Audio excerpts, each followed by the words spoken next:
રાજકોટના ઉપલેટા શહેરમાં મૃત પશુઓના નિકાલની કામગીરીમાં બેદરકારી બદલ ગુજરાત પોલ્યુશન કંટ્રોલ બોર્ડે ઉપલેટા નગરપાલિકાને નોટિસ ફટકારી। પાટણવાવ રોડ પર ચાલતી આ કામગીરીથી સ્થાનિકોને ભારે હાલાકી છે। નગરપાલિકા દ્વારા મૃત પશુઓના નિકાલની કામગીરી સોંપવામાં આવી છે, પરંતુ તેના કારણે આસપાસના વિસ્તારોમાં ભારે દુર્ગંધ ફેલાય છે। આ ઉપરાંત મૃત પશુઓના અવશેષો શ્વાન દ્વારા લોકોના ઘર સુધી લવાતા હોવાની પણ ફરિયાદો છે। સ્થાનિક નગરસેવક દ્વારા લેખિત ફરિયાદો થઈ। આગામી સમયમાં સમસ્યાનું નિરાકરણ નહીં લાવવામાં આવે તો અવશેષો એકત્રિત કરીને નગરપાલિકા કચેરી ખાતે ઠાલવવામાં આવશે તેવી ચીમકી ઉચ્ચારાઈ।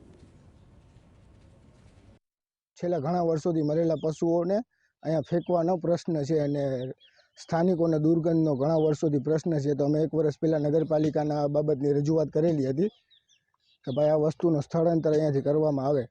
નગરપાલિકા 1 વર્ષ પહેલાં અમને લેખિતમાં જવાબ આપેલ હતો કે આ સમસ્યાનું નિરાકરણ થઈ જશે, 1 મહિનાનો સમય અમને આપો।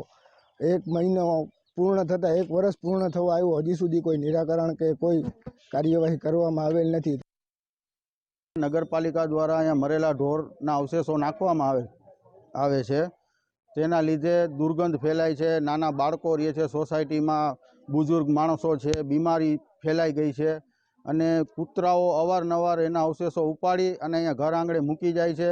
છોકરાઓને બટકા ભરે છે કૂતરા। હવે અનેક વાર ફરિયાદ કરવા છતાંય આનો કોઈ નિવારણ આવેલ નથી।